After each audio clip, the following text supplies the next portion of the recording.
வேண்டி நாம் என்ன ப்ரீ பிளான் வைத்திருக்கிறோம், ரமதானை நாம் எப்படி எதிர்பார்க்க போகிறோம். நான் ஒரு 3 விஷயம் இன்னைக்கு உங்களோடு நான் இந்த ஜும்மாவிலே பகிரப் போகிறேன். இதை நாம் சரிவர இப்பொழுதிருந்தே செய்ய துவங்கிவிடலாம். ரமதானை எதிர்பார்க்கும் பொருட்டு வல்ல அல்லாஹ் இதை நாம் மிகச்சிறப்பாக செய்து முடிக்கும் நேரத்திலே ரமதானினுடைய முழுமையான அந்த ஈடுபாட்டையும் முழுமையான அதனுடைய சுகத்தையும் நமக்கு தந்து விடுவான் என்ற நம்பிக்கையிலே செய்வோம். அன்பானவர்களே, முதல் விஷயம், ரமதானை எதிர்பார்க்கக்கூடிய நாம் நம்மிடத்தில் இருக்கக்கூடிய சின்ன சின்ன பாவங்களையும் கூட விட்டொழிப்பதற்கு முயற்சிக்க வேண்டும். பாவமில்லாத முறையில் ரமதானை நான் அடையப் போகிறேன். என்னிடத்தில் இருக்கக்கூடிய பாவ கரைகளை எல்லாம் இப்பொழுதே இறக்கி வைக்கப் போகிறேன்.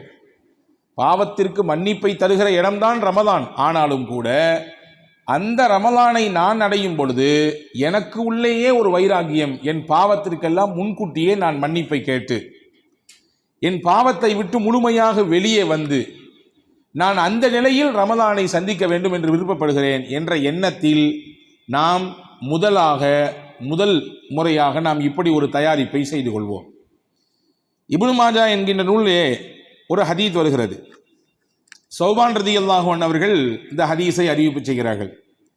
பெருமானார் ஸல்லல்லாஹு அலைஹி வஸல்லம் சொன்னாங்க, லஅலமன்ன அக்வாம மின் உம்மதி யதூன யௌமல் கியாமத்தி பிஹஸனாத்தி அம்சாலி ஜிபாலி திஹாமா பியபா. எனக்கு சில மக்களை தெரியும். நபி சொல்கிறார்கள், பாருங்கள், எனக்கு சில மக்களை தெரியும், நாளை மறுமையிலே அவர்கள் எக்கச்சக்கமான நன்மைகளை கொண்டு வருவார்கள். எக்கச்சக்கமான நன்மை. அதன் அளவை ரசூலுல்லாஹ் குறிக்கும் பொழுது சொன்னார்கள், அங்கே அப்பொழுது சஹாபாக்களுக்கு விளங்கும் விதமாக சொன்னார்கள், பக்கத்திலே திஹாமா என்று ஒரு இடம் இருக்கிறது, அங்கே ஒரு பிரம்மாண்டமான மலை இருக்கிறது. அந்த மலை எம்பிட்டு பெருசு இருக்குதோ அவ்வளவு அதிகமாக நன்மைகளோடு வருவார்கள் சில மனிதர்கள். ஆனா ஃபயஜஅலஹல்லாஹு ஹபாஅம் மன்சூரா, அல்லாஹ் அந்த மலையளவு மனிதர்களிடத்திலே நன்மைகள் இருக்கக்கூடிய அந்த நன்மைகளை பரத்தப்பட்ட புழுதியை போன்று ஆக்கிவிடுவான். காற்றெடுத்தால் முதலில் என்ன வெளியாகும்? புழுதித்தான் வெளியாகும். புழுதி அப்படி காற்றோடு காற்றாக பறந்து போய்விடும். அப்படி மலையளவு நன்மை வைத்து வந்தார்கள், ஆனால் அல்லாஹ் பரத்தப்பட்ட புழுதிகளாக அதை ஆக்கிவிடுவான். அப்படின்னா என்ன சொல்றாங்க? கைசேதத்தின் உச்ச நிலையில் அவர்கள் நிற்பார்கள் அல்லாஹிற்கு முன்னால். இந்த ஹதீத்தின் அறிவிப்பாளர் செய்தனா சௌபான் ரலியல்லாஹு அன்ஹு அவர்கள் கேட்கிறார்கள் ரசூலிடத்திலே, யா ரசூலல்லாஹ் சிஃப்ஹும் லனா, ஏன் அல்லாஹு தாலா அந்த மக்களினுடைய நன்மைகளை எல்லாம் புழுதியாக மாற்றி விட்டான்? ஏன் அவர்களுக்கு அப்படி ஒரு கையேறு நிலை? எங்களுக்கு என்னன்னு விவரிங்க. அந்த மக்களிடத்தில் என்ன பண்பு இருந்தது அதை எங்களுக்கு சொல்லித்தாங்க. ஏன் நாங்கள் உங்கள்கிட்ட கேட்குறோம்னா, அல்லா நகூன மின்ஹும், அந்த பண்பு எங்களிடத்தில் வரக்கூடாதே. அது வந்து விட்டது என்றால் நாங்களும் நாளைக்கு கை செய்தவான்களாக ஆகிவிடுவோமே. நாளைக்கு நாங்களும் அல்லாஹ்விடத்திலே கையேறு நிலையில் அல்லவா நிற்போம். எனவே அந்த பண்பு என்னன்றது எங்களுக்கு சொல்லித்தாங்க, நாங்கள் அதிலிருந்து தவிர்த்துக்கணும் என்று பெருமானார் ஸல்லல்லாஹு அலைஹி வஸல்லம் இடத்திலே சையதுனா சௌபான் ரலியல்லாஹு அன்ஹு கேட்கிறார்கள். ரசூலுல்லாஹ் சொன்னாங்க, அன்பர்களே, இந்த செய்தி தான் இன்னைக்கு நமக்கு ஒரு முக்கியமான செய்தி. ரசூலுல்லாஹ் சொன்னாங்க, அம்மா இன்னஹும் இஹ்வானுக்கும் வமின் ஜில்தத்திக்கும் யஹுதூன மினல் லைலி கமா தஹுதூன். அன்பர்களே, அருமை தோழர்களே, அவர்கள் உங்களில் உள்ளவர்கள் தான், உங்கள் சகோதரர்கள் தான், வேற யாரும் கிடையாது, முஸ்லிம்கள் தான். எந்த அளவுக்கு அவர்கள் நல்லமல் செய்தார்கள் என்றால், யஹுதூன மினல் லைலி கமா தஹுதூன், நீங்க எப்படி இரவு வணக்கத்துல கவனம் எடுக்கிறீங்களோ அந்த மாதிரி அவங்களும் இரவு வணக்கம் செஞ்சாங்க. நீங்க எப்படி தொழுகையில பேணுதலா இருக்கிறீங்களோ அதே மாதிரி அவங்களும் தொழுகையில பேணுதலா தான் இருந்தாங்க. நீங்க எப்படி திலாவத் செய்யறதுல ரொம்ப ஈடுபாட்டோடு இருக்கிறீங்களோ அப்படிதான் அவங்களும் திலாவத் செய்யறதுல ஈடுபாடா இருந்தாங்க. நல்ல அமல்களிலே எப்படி நீங்கள் முந்தி நிற்கிறீர்களோ அப்படித்தான் அவர்களும் முந்தி நின்றார்கள். பின்ன வேற என்ன பிரச்சனை? நன்மை தான் நிறைய இருக்குது, எக்கச்சக்கமா இரவு வணக்கம் இருக்குது, ஏகப்பட்ட குர்ஆன் ஷரீஃபினுடைய நன்மைகள் இருக்கிறது. வேற என்ன வேணும்? ஏன் அல்லாஹ் அவங்களுடைய நன்மைகளை எல்லாம் தூளா பரப்பி போட்டான் என்று சஹாபாக்கள் கேட்க நபி சொன்னார்கள், அந்த மனிதர்களிடத்திலே ஒரே ஒரு பண்பு இருந்தது, வலாகின்னஹும் இதா ஹலவு பிமஹாரிமில்லாஹி இன்தஹகுஹா. எல்லாரும் சேர்ந்திருக்கும் பொழுது நன்மையை செய்வார்கள், இண்டிவிஜுவல் வாழ்க்கை என்று பார்த்தால், தனிப்பட்ட வாழ்க்கை என்று பார்த்தால், வெளியே போய்விட்டால் அவர்கள் ஹராமோடு ஹராமாக கலந்து அதிலேயே மூழ்கி கிடப்பார்கள். பேச்சு ஹராமாக இருக்கும், கொடுக்கல் வாங்கல் ஹராமாக இருக்கும், பார்வை ஹராமாக இருக்கும், அவர்களுடைய பிடிமானம் ஹராமாக இருக்கும். இப்படி ஹராமின் பக்கம் போய்விட்டால், அவர்களுடைய தனிப்பட்ட வாழ்க்கையை எடுத்து பார்த்து விட்டால், அங்கே ஹராமிலே அவர்கள் கலந்து தங்கள் வாழ்க்கையை அதிலேயே மூழ்கி போட்டிருப்பார்கள். ஆனால் கூட்டு வணக்கம் என்று பார்த்தால் பள்ளிக்கு வருவார்கள், தொழுவார்கள், இரவு வணக்கம் செய்வார்கள், குர்ஆன் ஓதுவார்கள், திக்ரு செய்வார்கள், தஸ்பீஹும் கையுமாகவே சுத்துவார்கள் எல்லாருக்கும். ஆனால் தனிப்பட்ட வாழ்க்கை பார்த்தா அவ்வளவு ஹராம்கள் இருக்கும். இவர்கள் எம்புட்டு நன்மைகள் செய்தாலும் தனிப்பட்ட வாழ்க்கையிலே அவர்களிடத்திலே பாவத்தை தவிர்ந்து கொள்ளக்கூடிய நிலை இல்லாததினாலே அல்லாஹ்விடத்திலே மலையளவு நன்மையோடு வந்தாலும் அல்லாஹ் அந்த நன்மைகளை எல்லாம் பரத்தப்பட்ட புழுதிகளாக மாற்றி விடுவான் என்று நபிகள் பெருமானார் ஸல்லல்லாஹு அலைஹி வஸல்லம் அவர்கள் சொன்னார்கள். அல்லாஹ் நம்மை பாதுகாப்பானாக. இந்த கூட்டத்தில் சேர்ந்து விடாமல் அல்லாஹ் நம்மை பாதுகாப்பானாக. அன்பு சகோதரர்களே, அப்படி என்றால் இந்த ஹதீஸ் ஒன்றை நமக்கு உணர்த்துகிறது, ஒரு செய்தியை சொல்லித் தருகிறது. நன்மைகளை மட்டும் செய்தால் பத்தாது, பாவங்களை கையிலிருந்து விடுவிக்க வேண்டும், பாவங்களிலிருந்து வெளியே வர வேண்டும். ஒருவர் பாவம் செய்து கொண்டே நன்மையும் செய்கிறார் அப்படின்னா என்ன அர்த்தம்? அந்த நன்மை புண்ணியம் இல்லைன்னு அர்த்தம். அந்த நன்மையினால் எதுவும் பெரிதாக அவருக்கு பலன் கிடைக்கப் போவதில்லை என்ற அர்த்தம். இதைதான் நபிகள் பெருமானார் ஸல்லல்லாஹு அலைஹி வஸல்லம் அவர்கள் நமக்கு அழகுபட சொல்லித் தருகிறார்கள். எனவேதான் ஒரு உண்மையான இறை நம்பிக்கையாளர், ஒரு உண்மையான 100% நம்பிக்கை உள்ள மூமின் எப்படி இருப்பார்? ஒரு பாவம், சின்ன பாவம் செய்து விட்டாலும் அவர் நினைப்பாராம், நடந்து போகும் பொழுது மலை இருக்க, இந்த மலை பிஞ்சி நம்ம மேலே விழுந்துருமோ அப்படின்னு பயப்படுவாராம். ஒரு சின்ன பாவம் செஞ்சுட்டா, ஒரு சின்ன ஒரு விஷயம், ஒரு தவறான காரியம் வைத்துக் கொள்ளுங்கள், ஒரு பார்வையில் ஒரு கோளாறு ஏற்பட்டு போனது அவருக்கு, ஏதோ பார்க்கக்கூடாத ஹராமை பார்த்து விட்டால் உள்ளமெல்லாம் நடுங்கும். நடந்து போகும் பொழுது இந்த மரம் அப்படியே மூட்டோடு பிரிந்து நம்ம மேலே விழுந்து விடுமோ என்று அச்சப்படுவாராம். ஒரு பாவம் செய்தால் பயப்படுவார், ஒரு சின்ன தவறு செய்தால் அச்சப்படுவார், அல்லாஹ்வின் தண்டனை வந்து விடுமோ என்று பயப்படுவார். இப்படி பயம் வந்தால் உள்ளத்தில் ஈமான் முழுமையாக இருக்கிறது என்று பொருள். ஆனால் இன்றைய காலகட்டத்தில் பாவங்கள் எல்லாம் சர்வசாதாரணமாக மாறி போய்விட்டது. ஒன்றோடு ஒன்றாக நாம் கலந்து போய் நிற்கிறோம். இதெல்லாம் இல்லாம உலகத்துல வாழ முடியுமா? என்ன இது கதை, என்ன இது கதைக்கு உதவாததெல்லாம் நீங்க சொல்லிட்டு வராதீங்க, அதை விட்டு விடுங்க, பார்த்துக்கலாம், தௌபா செஞ்சுக்கலாம் என்பது போன்று உண்டான அசட்டையான பேச்சும் வார்த்தைகளும் நம்மிடத்திலிருந்து பல நேரங்களிலே வெளிப்படுகிறது. இதை நாம் பார்க்கத்தான் செய்கிறோம். இப்ப அன்பர்களே, ரமலானை எதிர்பார்க்கக்கூடிய நாம் முதலில் செய்ய வேண்டிய விஷயம் என்ன? பாவங்களை கையிலிருந்து அவிழ்த்து விடுவது, பாவங்களுக்கும் நமக்குமான தூரத்தை ஏற்படுத்துவதற்கு முயற்சிப்பது. பெருமானார் கேட்ட துவா ஒவ்வொரு நாளும் நாம் அல்லாஹ்விடத்திலே கேட்க வேண்டும். அல்லாஹும்ம பாஇத் பைனி வ பைன ஹதாயாய கமா பாஅத்த பைனல் மஷ்ரிக் வல் மக்ரிப். யா அல்லாஹ், எனக்கும் பாவத்திற்கும் இடையிலே நீ தூரத்தை ஏற்படுத்து. நான் பாவத்தோடு நெருங்கக்கூடாது, எனக்கும் அந்த பாவங்களுக்கும் இடையிலே தூரம் அதிகரிக்க வேண்டும். எந்த அளவிற்கு என்றால், மேற்குக்கும் கிழக்குக்கும் எவ்வளவு தூரம் இருக்கிறது? மேற்கு திசைக்கும் கிழக்கு திசைக்கும். சூரியன் உதயமாகுவது கிழக்கு திசை, அது மறைவது மேற்கு திசை. இந்த உதயமாகி மறைவதற்கு சுமார் ஏறத்தாழ 12 மணி நேரங்கள் பிடிக்கிறது. இவ்வளவு தூர பயணம், அவ்வளவு தூரம் எனக்கும் என் பாவத்திற்கும் எனக்கு தூரத்தை ஏற்படுத்தி கொடு என்று பெருமானார் ஸல்லல்லாஹு அலைஹி வஸல்லம் துவா செய்திருக்கிறார்கள். எனவே இந்த துவாவை நாம் ஓதுவோம். பாவங்களை நாம் முதலில் அதிலிருந்து வெளியே வர வேண்டும் என்று ஒரு வைராக்கியத்தை மனதிலே வைப்போம். அது சின்ன பாவமாகட்டும், பெரிய பாவமாகட்டும், கண்டுகொள்ளப்படாத விஷயம்தானே என்று நினைக்கலாம், அல்லது இதுவெல்லாம் கவனிக்கப்பட வேண்டிய விஷயங்கள் என்று நினைக்கலாம். எதுவாக இருந்தாலும் அதை முதலில் கையிலிருந்து விடுவிப்பதற்கு முயற்சிக்க வேண்டும். இது முதலில் நாம் செய்ய வேண்டியது. இரண்டாவது, ரமலானை எதிர்பார்க்கக்கூடிய நாம் இப்பொழுதிலிருந்தே நன்மைகளின் மீது அதீத ஆர்வத்தையும் அக்கறையையும் கூட்டிக் கொள்ள வேண்டும். பொதுவாகவே ரமலானுடைய காலத்திலே மாஷா அல்லாஹ் சும்மா ஒன்றும் சொல்லவில்லை, குறைகள் நான் கூட்டி குறைத்தெல்லாம் சொல்லவில்லை. மனிதர்களிடத்திலே இயல்பாகவே ஒரு தாகம் ஏற்பட்டுவிடும். இபாதத்தின் மீது உண்டான ஒரு தாகம், குர்ஆன் ஓதுவதின் மீது உண்டான ஒரு தாகம், நல்லதை கேட்பதின் மீது உண்டான ஒரு தாகம், இல்லையா? இரவு வணக்கத்திலே ஒரு தாகம், சிலருக்கு பகல் பொழுதுகளிலே நோன்பாளிகளுக்கு ஹித்மத் செய்வதிலே, நோன்பாளிகளுக்கு கஞ்சி எடுத்து ஊத்துவதிலே, இன்ன பிற காரியங்களிலே முழு ஈடுபாட்டோடு வந்து செய்யக்கூடியதிலே ஒரு ஆசை, இல்லையா? தனிப்பட்ட முறையிலே இபாதத், கூட்டு முறையிலே இபாதத், இதுவெல்லாம் இபாதத்தின் மீது தாகம்தான். ஆனால் இந்த தாகம் ரமலானில் வருகிறது. இப்பொழுதே அதை நாம் உருவாக்கிக் கொள்வதற்கு முயற்சிக்க வேண்டும். ஒரு நன்மையினுடைய வேல்யூ என்னங்கிறது நமக்கு இங்க தெரியறது இல்லை.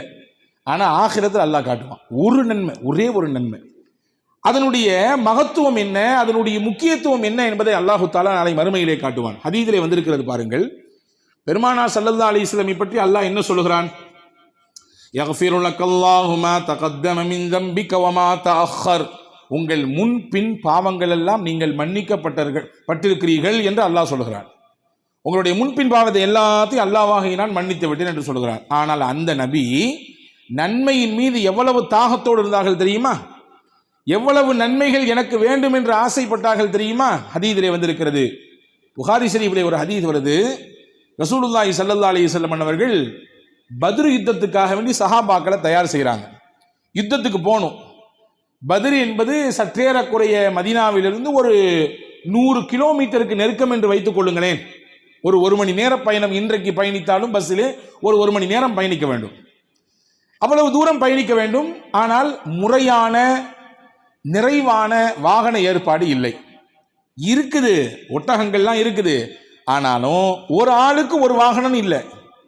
ஒரு வாகனத்தில் 3 பேர் ஷேர் பண்ணி போகணும். அப்படியான ஒரு நிலை.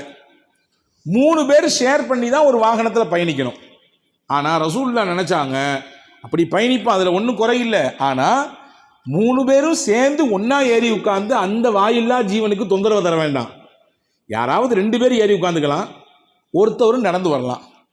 கொஞ்ச நேரத்துக்கு பின்னாடி நடந்து வந்தவர் மேலே ஏறிக்கலாம். மேலே உட்கார்ந்த 2 பேர்ல யாராவது ஒருத்தர் கீழே வந்துடலாம். அவர் கொஞ்ச தூரம் நடந்து வரட்டும். ஒரு குறிப்பிட்ட தூரத்துக்கு பின்னாடி இவர் மறுபடியும் மேலே போகட்டும். கீழே இறங்காத 3வது நபர் அவர் கீழே இறங்கி வரட்டும். கொஞ்ச நேரம் நடக்கட்டும். இப்படி சுழற்சி முறையிலே ஒருவர் பின் ஒருவராக மாற்றி மாற்றி கொஞ்ச நேரம் மேலே கொஞ்ச நேரம் கீழே இப்படி இருந்து கொள்ளலாம் என்ற அமைப்பிலே 3 ஒரு வாகனம் என்ற அடிப்படையில் கொடுத்து அனுப்பினார்கள்.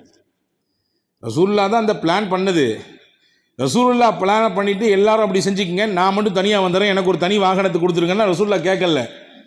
தன்னை எப்பொழுதுமே தனித்த அடையாளத்தோடு காட்டிக்கொள்வது நபிக்கு கிடையவே கிடையாது அந்த பண்பு.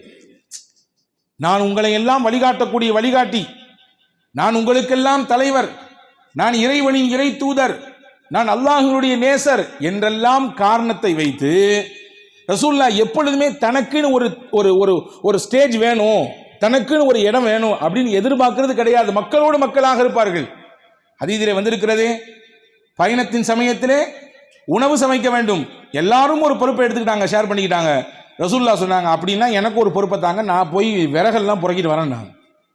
சஹாபாக்களுக்கு எப்படி மனசு கேட்கும்? இல்லை நபியே, நீங்க உட்காருங்க, நாங்க சமைச்சு உங்களுக்கு தர்றோம். சய்யிதுல் கௌமி ஹாதிமுஹும். ஒரு சமுதாயத்தின் தலைவர் என்றால் யார்? அந்த சமூகத்திற்கு ஊழியம் செய்வார், ஹித்மத் செய்வார், அந்த மக்களுக்கான தேவைகளிலே முன்னால் வந்து நிற்பார். உட்கார்ந்து கொண்டு கையாட்டக்கூடியவராக இருக்க மாட்டார். வேறு யாரிடத்திலாவது சொல்லிவிட்டு ஒதுங்கி இருந்து வேடிக்கை பார்ப்பவராக இருக்க மாட்டார். களத்துக்கு வருவார், ஃபீல்டுக்கு. நான் அப்படிதான் இருக்க ஆசைப்படுறேன், நான் தலைவர் தான், ஆனாலும் உங்களோடு ஒருவனாக சமமாக உங்களுடைய பணிகளிலே பங்களிப்பு செய்வதை நான் விரும்புகிறேன். அப்படியான ரசூல் ஸல்லல்லாஹு அலைஹி வஸல்லம் அப்படி இருந்தவங்க. இந்த ஹதீஸிலே பாருங்கள், பெருமானார் ஸல்லல்லாஹு அலைஹி வஸல்லம் எல்லாத்துக்கும் 3 நபர்களுக்கு ஒரு வாகனத்தை கொடுத்து விட்டு தன்னோடு சேர்த்துக்கிட்டாங்க 2 சஹாபாக்களை. அபூ லுபாபா நீங்க என் கூட வாங்க, அலி நீங்களும் என் கூட வாங்கன்ட்டாங்க. இப்போ நம்ம 3 பேர்த்துக்கு சேர்த்து ஒரு வாகனம். ஓகே, கிளம்பியாச்சு.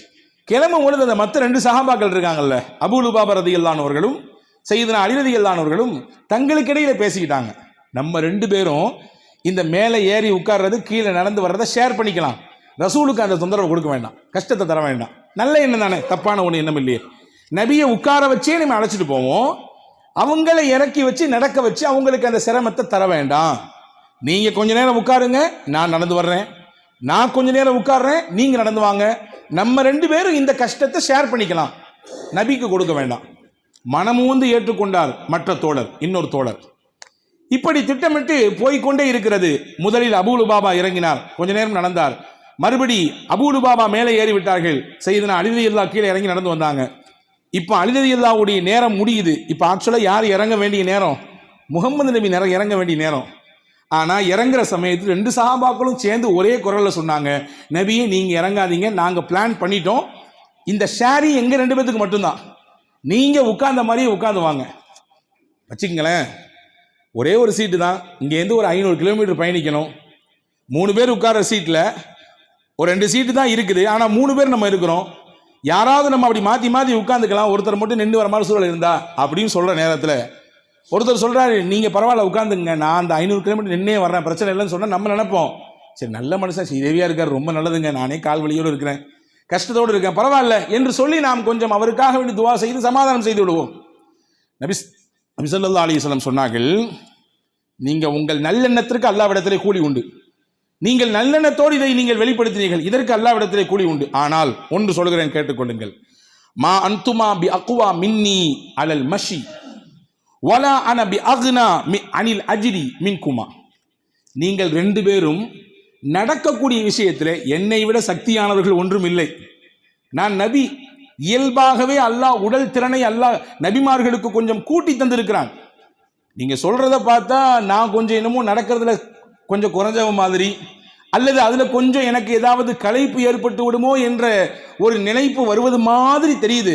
புரிஞ்சுக்குங்க, உங்களை விட நடக்கிறது எனக்கு ரொம்ப பிடிக்கும், அதுல சக்தி எனக்கு அதிகமாகவும் இருக்குது. ஒன்று. அடுத்து சொன்னாங்க, வலா அன பி அக்னா அனில் அஜ்ரி மின்குமா. நடந்து அந்த நடையை ஷேர் பண்ணக்கூடிய விஷயத்துல நன்மையை மொத்தமா நீங்க எடுத்துக்கலாம் நினைக்கிறீங்க, ஆனா அந்த நன்மை எனக்கும் வேணும், அந்த நன்மையை நான் விட்டு தர மாட்டேன். அது என்ன, நடக்கிறதுல நீங்க மட்டும் ஷேர் பண்ணி அந்த நடக்கிறது நன்மையை பெற்றுக்கொள்ளலாம், எனக்கு அந்த நன்மை வேண்டாமா, எனக்கு அந்த நன்மையில பங்கு வேண்டாமா, எனக்கும் வேணும். லகதுவத்துன் ஃபீ சபீலில்லாஹ் அவ் ரௌஹத்துன் கைரும் மினத் துன்யா வமா ஃபீஹா. பெருமானா சொன்னார்கள், கொஞ்ச நேரம் காலையில் அல்லாஹ்வின் பாதையிலே நடப்பது, கொஞ்ச நேரம் மாலையில் அல்லாஹ்வின் பாதையிலே நடப்பது, இது எவ்வளவு பெரிய நன்மைகளை உங்களுக்கு தரும் என்றால், இந்த உலகமும் இந்த உலகத்தினுடைய மொத்த செல்வமும் கிடைத்தாலும் அதைவிட பெருசு அது. நாங்கள் இப்ப நாம போகிறது அல்லாஹ்வுடைய பாதை, போராட்ட களத்திற்கு போகிறோம். நான் மட்டும் வாகனத்திலே உட்கார்ந்து கொண்டு அந்த நடந்தால் கிடைக்கக்கூடிய நன்மையை நான் இழக்க எப்படி எனக்கு மனம் வரும்? நான் என்ன தேவையற்றவனா நன்மையை விட்டு? எனக்கும் அந்த நன்மை வேண்டும், விட்டு தர மாட்டேன், நானும் ஷேர் பண்ணுவேன், நடந்துதான் வருவேன், நீங்க 2 பேரும் மேலே உட்காருங்க என்று சொல்லி பெருமானா ஸல்லல்லாஹு அலைஹி வஸல்லம் அவர்கள் இந்த நிகழ்ச்சியிலே இப்படி நடந்து கொண்டார்கள் என்ற ஒரு செய்தியை பார்க்கிறோம். இப்ப நன்மைக்கு நபிகளும் தேவையானார்கள், நன்மை நமக்கும் வேண்டும், நன்மையை நபிகளும் ஆசித்தார்கள். உங்களுக்கு ஒன்று சொல்கிறேன், கேளுங்கள். நாளை மறுமையிலே சில மனிதர்கள், சொர்க்கவாதிகள் சங்கடப்படுவார்களாம். பொதுவாகவே சொர்க்கத்தில் நிறைய விஷயம் இல்லை. என்ன இல்லை? வேர்வை இல்லை, மலஜலம் கழிக்க வேண்டிய தேவை இல்லை. அதே மாதிரி இந்த உலகத்தில் இருக்க மாதிரி கவலை சொர்க்கவாதிகளுக்கு கவலை கிடையாது, கவலையே இல்லை. ஆனால் ஹதீஸிலே வந்திருக்கிறது, சொர்க்கத்திலே சொர்க்கவாதிகள் ஒரு விஷயத்தை பற்றி அவர்கள் கை சேதப்படுவார்கள், அவர்கள் வருத்தப்படுவார்கள். எந்த விஷயத்தை பற்றி, எதற்காக வேண்டி அந்த வருத்தம் இருக்கும்? லைஸ யத்தஹஸ்ஸரு அஹ்லுல் ஜன்னா இல்லா அலா சாஅத்தின் மர்ரத் பிஹிம் லம் யذ்குரு அல்லாஹ் தஆலா ஃபீஹா. அல்லாஹ்வை நினைவு கூறாமல் இருந்த ஒரு சில நிமிடங்களை பற்றி அவங்க வருத்தப்படுவாங்க. இந்த நேரத்தில் ஒரு 10 சுப்ஹானல்லாஹ் சொல்லியிருந்தா நல்லா இருக்குமே, ஒரு 2 ரக்காத் தொழுதா நல்லா இருந்திருக்குமே, ஒரு 10 100 அஸ்தக்ஃபிருல்லாஹ் சொல்லியிருந்தா நிறைய நன்மை கிடைச்சிருக்குமே என்று நினைத்து ஏற்கனவே சொர்க்கத்தின் சுகங்களை அனுபவித்துக் கொண்டிருக்கக்கூடிய சொர்க்கவாதிகள், ஏன் நாம் இதை தவறவிட்டோம், இந்த நன்மையை நாம் ஏன் இழந்தோம், இந்த நேரத்தை நாம் ஏன் விட்டோம் என்று சொர்க்கவாதிகள் வருத்தப்படுவார்கள் என்ற ஒரு செய்தியை முஆத் இப்னு ஜபல் ரலியல்லாஹு அன்ஹு அவர்கள் அறிவிக்கிறார்கள். தபரானி ஷரீஃபிலே இந்த ஹதீஸ் வந்திருக்கிறது. அப்படி என்றால் நன்மையை எதிர்பார்ப்பதிலே நாயகமும் விதிவிலக்கு அல்ல, நன்மையை பெற்றுக்கொள்வதிலே சொர்க்கவாதிகளும் விதிவிலக்கு அல்ல. இப்ப நன்மைகளை நாம் இப்பொழுதிருந்தே கொஞ்சம் கொஞ்சமாக செய்வதற்கு, அதிகப்படியாக செய்வதற்கு, ஆர்வத்தோடு, அதீத இன்ட்ரெஸ்டோடு, ஒரு ஈடுபாட்டோடு அதை செய்வதற்கு நாம் முயல வேண்டும். இதை நாம் செய்ய தொடங்கிவிட்டால் ரமதான்ல இன்னும் அதிகமாக ஆர்வத்தோடு செஞ்சிருவோம் இல்லையா? இது 2. 3வது விஷயம், ரமதானை எதிர்பார்க்கக்கூடிய நாம் நம்முடைய நேர காலங்களை மிகச்சரியாக இப்பொழுதே திட்டமிடுவதற்கு தொடங்கிவிட வேண்டும். அழகான முறையிலே திட்டமிட்டு ரமலானுடைய பகல், ரமலானுடைய இரவு, ரமலானுடைய இஸ்ஸஹர், ரமலானுடைய இஃப்தார், அது எப்படி நாம் மிகச்சிறப்பாக திட்டமிடுவது? என்னுடைய வேலைக்காக வேண்டி உண்டான நேரங்கள் என்ன? என்னுடைய வீட்டு பணிகளை பார்ப்பதற்காக வேண்டி உண்டான நேரங்கள் என்ன? குர்ஆன் ஷரீஃபின் திலாவத்திற்கு நான் கொடுக்கும் நேரம் என்ன? சதக்கா போன்ற பொது காரியங்களிலே ஈடுபடுவதற்கு நான் கொடுக்கும் நேரங்கள் என்ன, திட்டங்கள் என்ன? பொதுமக்களுடைய குறைகளை கேட்டு அதை நிவர்த்தி செய்வதற்கு என் உறவுகள் சொந்தங்கள் அதையெல்லாம் பார்ப்பதற்கான நேரங்கள் என்ன என்று அழகான முறையிலே நேரங்களை திட்டமிட்டு ரமலானை நாம் இப்பொழுதே ஒரு அட்டவணையை போட்டு வைத்துக் கொள்ள வேண்டும். சில நேரங்களில் நமக்கு ஏற்படக்கூடிய சின்ன கவனக்குறைவு பெரிய விஷயத்தை நாம் அதனால் இழந்து விடுவோம். ஒரு சின்ன கவனக்குறைவு பெரிய விஷயத்தை இழந்து விடுவோம். பாருங்கள், ஹதீஸில் ஒரு செய்தி வந்திருக்கிறது. உமர் ரலியல்லாஹு அன்ஹுடைய சபைக்கு ஹஜ்ரத் ரசூல் உமர் ரலியல்லாஹு அன்ஹு அபூ மூஸா அஷ்அரி ரலியல்லாஹு கூப்பிட்டு அனுப்புறாங்க. அபூ மூஸா அஷ்அரி ரலியல்லாஹு அன்ஹு முக்கியமான சஹாபி. ஹலீஃபா உமர் கூப்பிட்டுருக்காங்கன்னு கேள்விப்பட்டு வந்தாங்க. பொதுவாகவே யார் அழைத்தாலும், அவர்கள் அழைத்தாலும் சரி, அழைக்காமல் நாம் அவரை சந்திக்க சென்றாலும் சரி, அனுமதி கேட்டு செல்ல வேண்டும். இது மார்க்கம் சொல்லக்கூடிய அழகிய ஒரு நாகரீகம். அனுமதி இல்லாம ஏதோ போன மாதிரி போயிடக்கூடாது. இப்ப இந்த அபூ மூஸா அஷ்அரி ரலியல்லாஹு அன்ஹு உமர் ரலியல்லாஹு அனுப்பிச்சாங்கன்னு வந்தாங்க. வீட்டுக்கு வெளியில வந்து சலாம் சொன்னாங்க. சலாம் அலைக்கும், சலாம் அலைக்கும், சலாம் அலைக்கும் 3 முறை சலாம் சொன்னாங்க. நான் அபூ மூஸா வந்திருக்கேன், உள்ள வரட்டுமா? நான் அபூ மூஸா வந்திருக்கிறேன், உள்ள வர்றதுக்கு எனக்கு அனுமதி உண்டா? நான் அபூ மூஸா வந்திருக்கிறேன், உள்ள எனக்கு அனுமதி தருவீங்களான்னு கேட்டாங்க. பதிலே இல்லை. 3 தடவை கேட்கணும், எங்க போனாலும் சரி. பதில் கிடைக்கவில்லை என்றால் இர்ஜிஉ ஃபர்ஜிஉஹு அஸ்காலக்கும், குர்ஆன் சொல்கிறது, நீங்கள் திரும்பி போய் விட வேண்டும், அதுதான் உங்களுக்கான தூய்மையான வழி. அங்கேயே நின்றுட்டு இருக்க வேண்டிய தேவையில்லை. 3 தடவை நீங்க கேட்டீங்க, அனுமதி கிடைக்கலையா, திரும்பி போயிருங்க, பின்ன சந்திச்சுக்கலாம். அபூ மூஸா அஷ்அரி ரலியல்லாஹு அன்ஹு அவர்கள் இதை அப்படியே செய்தார்கள். அடுத்து சில நாட்களுக்கு பிறகு மறுபடியும் உமர் ரலியல்லாஹு அபூ மூஸாவும் மீட் பண்ணிக்கிறாங்க. இப்போ உமர் ரலியல்லாஹு கோவப்பட்டாங்க. ஏன் நான் உங்களை கூப்பிட்டேனே, ஏன் நீங்க வந்து பார்க்கல? முக்கியமான சில விஷயங்கள் பேச வேண்டியது இருந்தது, சில முடிவுகள் எடுக்க வேண்டியது இருந்தது, நீங்க ஏன் வரல அப்படின்னு கேட்டாங்க. அபூ மூஸா சொன்னாங்க ரலியல்லாஹு அன்ஹு, நான் வந்தேன், உங்க வீட்டில் வந்து அனுமதியும் கேட்டேன், எந்த பதிலுமே எனக்கு இல்லை. 3 தடவை கேட்டேன், நீங்க அனுமதி எனக்கு கிடைக்கல, அதனால திரும்பி போயிட்டேன். ஏன் 3 தடவை கேட்டு 4வது தடவை கேட்கக்கூடாதா? ஏன் திரும்பி போனீங்க? நான் வர வரை வெயிட் பண்ணிருக்கலாமே. இல்ல கலீஃபா, ரசூல் சொல்லியிருக்காங்க, ஒருவர் வீட்டிலே 3 தடவை அனுமதி கேட்டு அனுமதி கிடைக்கவில்லை என்றால் திரும்பி போய்விட வேண்டும் என்று. உமர் ரலியல்லாஹு கேட்டாங்க, இது என்ன புது செய்தியா இருக்குது, கேள்விப்படாத செய்தியா இருக்கு, இதுக்கு என்ன ஆதாரம் கொண்டு வாங்கண்ணா, இதுக்கு என்ன ஆதாரம் கொண்டு வாங்க, ரசூலுல்லாஹ்ட்ட எப்போ கேட்டீங்க இந்த ஹதீஸை, எனக்கு நான் கேள்விப்படாத செய்தியா இருக்குதுன்னாங்க. உடனே அபூ மூஸா அஷ்அரி ரலியல்லாஹு ஓடி போனாங்க. மஸ்ஜித் நபவியில் ஒரு சபை உட்கார்ந்துருந்துச்சு. அந்த சபையில் கல்வியாளர்கள்லாம் இருந்தாங்க. சையதுனா உபை இப்னு கஅப் ரலியல்லாஹு, ரொம்ப முக்கியமான சஹாபி, ரசூல் ஸல்லல்லாஹு அலைஹி வஸல்லமுக்கு குர்ஆனை அப்படியே ஓதி காண்பித்தவர். கேட்டாங்க, ரசூல் சொன்னாங்க, உங்கள்கிட்ட ஓதி அதை நான் கேட்கணும்னு அல்லாஹ் சொல்றான், விரும்புறான்னாங்க. அப்படிப்பட்ட கல்வியாளர். நீங்க குர்ஆனை ஓதணும், அதை நான் கேட்கணும், அல்லாஹ் விரும்புறான். உபை இப்னு கஅப் ரலியல்லாஹு போய் அபூ மூஸா சொல்றாங்க, இந்த மாதிரி உமர் ரலியல்லாஹு கலீஃபா கேட்கறாங்களே, என்ன செய்யறது? உபை இப்னு கஅப் ரலியல்லாஹு ரொம்ப சிம்பிளா சொன்னாங்க, இந்த செய்தி தான் சின்ன பிள்ளைகளுக்கும் தெரியுமே, 3 தடவை அனுமதி கேட்கணும், பதில் கிடைக்கணும்னா திரும்பி போயிடணும்ன்ற செய்தியை நான் சொல்ல வேண்டிய அவசியம் இல்லை. இந்த சபையில் இருக்கக்கூடிய சின்ன பிள்ளை கூட வந்து சொல்லும், ரசூலுல்லாஹ் சொல்லியிருக்காங்கன்ற செய்தி அந்த சின்ன பிள்ளைகளுக்கு கூட தெரியும். சொல்லுங்க, எந்திரிங்க, அபூ சயீத் எந்திரிங்க, அபூ சயீத் அல் குத்ரி ரலியல்லாஹு எழுப்பி இவரை கூட்டு போங்க, இவருக்கு அந்த ஹதீஸ் தெரியும். ரசூலுல்லாஹ் வந்து கலீஃபா உமர் ரலியல்லாஹு இடத்துல வந்து சொல்லுவார். அபூ மூஸா ரலியல்லாஹு அன்ஹு அந்த சிறுமகன், அதாவது வயதிலே குறைந்த வாலிபராக இருக்கக்கூடிய அந்த அபூ சயீத் அல் குத்ரி ரலியல்லாஹுவை அழைத்து கொண்டு போய் சையதுனா உமர் ரலியல்லாஹுக்கு முன்னாடி நிப்பாட்டுறாங்க. அபூ சயீத் அல் குத்ரி ரலியல்லாஹு அன்ஹு இந்த ஹதீஸை அப்படி வாசிக்கிறாங்க. ரசூலுல்லாஹி ஸல்லல்லாஹு அலைஹி வஸல்லம் அவர்கள் சொன்னார்கள், நீங்கள் யாருடைய வீட்டுக்கு போனாலும் அங்கே போய் 3 முறை நீங்கள் அனுமதி கேளுங்கள், அனுமதி கிடைத்தால் உள்ளே போங்கள், அனுமதி இல்லை, ஒண்ணுமே பதிலும் கிடைக்கல, அல்லது நீங்க திரும்பி போயிருங்கம்மா பின்ன பார்க்கலாம்னு சொன்னாங்கன்னா நீங்க திரும்பி வந்துருங்கன்ற ஹதீதை சையதுனா அபூ சயீத் அல் குத்ரி ரலியல்லாஹு அன்ஹு படிச்ச உடனே உமர் ரலியல்லாஹு அன்ஹு அவர்கள் உடனே சட்டுன்னு கீழே இறங்கி வந்தாங்க. இதுதான் சஹாபாக்களுக்கும் நமக்குமான டிஃபரெண்ட். ஏதாவது ஒரு விஷயத்திலே நம் மனம் ஒன்று சொல்லும், ஆனால் மார்க்கம் ஒன்று சொல்லும். மார்க்கம் சொல்வதுதான் எனக்கு முதன்மையானது, மனம் சொல்வது 2ஆம் கட்டமானது என்ற முடிவுக்கு சஹாபாக்கள் வந்தார்கள். உடனே சொன்னாங்க அபூ மூஸாட்ட, நான் அந்த ஹதீஸ் எனக்கு கிடைக்கலையே, எனக்கு தெரியுது போல தெரியுது, நான் கொஞ்சம் என்னுடைய கொடுக்கல் வாங்கல்ல அங்கும் இங்கும் வெளியே பிஸியா இருந்ததுனால நபி இடத்திலிருந்து இந்த விஷயத்தை கேட்க நான் மறந்துட்டேன், விட்டுட்டேன்.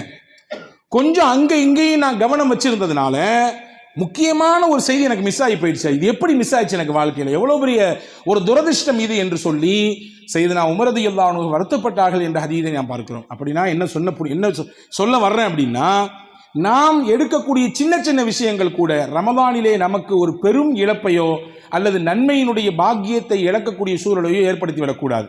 எனவே அதற்காக நாம் ரமதானுக்கு முன்கூட்டியே மிக அற்புதமாக நாம் திட்டமிட்டுக் கொள்ளலாம். நம்முடைய ரமதானுக்கான அட்டவணையை போட்டுக் கொள்ளலாம். நான் சொன்னேனே, இபாதத்துக்கு என்ன அட்டவணை, கூட்டாக வணக்கம் எப்பொழுது, தனிப்பட்ட இண்டிவிஜுவல் வணக்கம் எப்பொழுது, நாம் யோசிக்க வேண்டும் அன்பர்களே, ஒவ்வொருவரும் யோசிக்க வேண்டும். குழுவாக பள்ளிவாசலை சேர்ந்து நின்று நாம் வணக்க வழிபாடுகள் செய்கிறோம், எல்லாரும் சேர்ந்து நின்று செய்கிறோம். என் தனிப்பட்ட முறையில் என் ரப்போடு நான் நெருங்குவதற்கு பேசுவதற்கு என்னுடைய ரமதானில் எந்த நேரத்தை நான் ஒதுக்கி வைத்திருக்கிறேன்? மனம் விட்டு என் அல்லாஹ்விடத்தில் நான் பேச வேண்டும், மனம் விட்டு என்னுடைய குறைகளை எல்லாம் சொல்ல வேண்டும், மனம் விட்டு என்னுடைய பாரத்தை எல்லாம் இறக்கி வைக்க வேண்டும், கண்ணீர் வடிக்க வேண்டும், என்னுடைய கவலைகளை அவனுடைய காதுகளிலே கொண்டு போய் சொல்ல வேண்டும். அதற்கு என் தனிப்பட்ட அந்த நாட்களிலே எந்த நேரத்தை ஒதுக்கப் போகிறேன்? குர்ஆன் அருளப்பட்ட மாதமாக இருக்கக்கூடிய அந்த ரமதானில் குர்ஆனை எத்தனை தடவை ஓதப் போகிறேன்? அன்பர்களே, குர்ஆன் ஓதுவதற்கான மாதம் ரமதான். அதிகமாக குர்ஆன் ஓதுங்க. ஹதீஸிலே வந்திருக்கிறது, பெருமக்கள் சஹாபா பெருமக்களும் சரி, சஹாபாக்களுடைய காலத்துக்கு பின்னால் வாழ்ந்த நல்லோர்களும் சரி அதிகப்படியான குர்ஆன் ஓதியிருக்கிறார்கள். 60 குர்ஆன்கள் எல்லாம் சில நல்லோர்கள் ஓதியதாக வரலாற்று செய்திகள். இமாம் ஷாஃபி ரஹ்மத்துல்லாஹ் போன்ற பெரிய அறிஞர்கள் எல்லாம் ஒரு ரமதானில் 60 குர்ஆன்கள் முடிக்கும் அளவிற்கு ஆற்றலையும் அந்த நேரத்தையும் அவர்கள் வகுத்து கொண்டார்கள். ரமதான் வந்தும் குர்ஆன் ஓதாமல் அந்த ரமதான் நம்மை விட்டு போனதென்றால் உள்ளபடியே துரதிர்ஷ்டம் நமக்குத்தான். ரமதான் வருகிறது, ரமதான் ஃபர்ஸ்ட் டே 1ல இருந்து டே லாஸ்ட் வரைய நம்ம ஒரு ஜுஸு கூட ஓதல, ஒரு ஆயத்து கூட ஓதல, ஒரு தடவை கூட குர்ஆன் முடிக்கவில்லை என்றால் உள்ளபடியே மிகப்பெரிய கை சேதம் நமக்குத்தான். எனவே வகுங்கள், நேரங்களை திட்டமிடுங்கள். ரமதானுக்கான அந்த இபாதத்துக்கான நேரம், உங்கள் தனிப்பட்ட வாழ்க்கை, உங்கள் தொழிலுக்கான நேரம், உங்களுடைய வியாபாரத்துக்கான நேரம், உங்கள் குடும்பத்துக்கான நேரம், இது எல்லாவற்றுக்கும் மேலாக ரமதான் பரக்கத்தான நாட்கள். எனவே தான் கொஞ்ச நேரம் ராத்திரி தூங்கினாலும் ஒரு சுறுசுறுப்பு கிடைச்சிடும் பகல்ல. அப்போ பகல் நேரங்களிலே நம்முடைய தனிப்பட்ட வாழ்க்கை என்றால் இரவினுடைய பிற்பகுதியிலே கூட்ட அமல்கள், தனிப்பட்ட அமல்கள் என்று மிகச்சிறப்பாக திட்டமிட்டு ரமதானை வரவேற்க தயாராக வேண்டும். வல்ல அல்லாஹ் அப்படிப்பட்ட நல்ல பாக்கியத்தை நம் எல்லோருக்கும் வழங்குவானாக. வர இருக்கக்கூடிய ரமதானை பயனுள்ள வகையிலே கழிப்பதற்கு அல்லாஹ் தௌஃபீக் தருவானாக. ரமதான் வந்து நம் பாவங்களை எல்லாம் அது கரைத்து நம்மை தூய்மைப்படுத்தி உள்ளபடியே ரமதானின் மொத்த பாக்கியத்தை பெற்றவர்களாக உங்களையும் என்னையும் எல்லா மக்களையும் வல்ல அல்லாஹ் சேர்த்து அருள் புரிவானாக. ஆமீன். வாஹிரு தஅவானா அனில் ஹம்துலில்லாஹி ரப்பில் ஆலமீன். அஸ்ஸலாமு அலைக்கும் வரஹ்மத்துல்லாஹி வபரகாத்துஹு.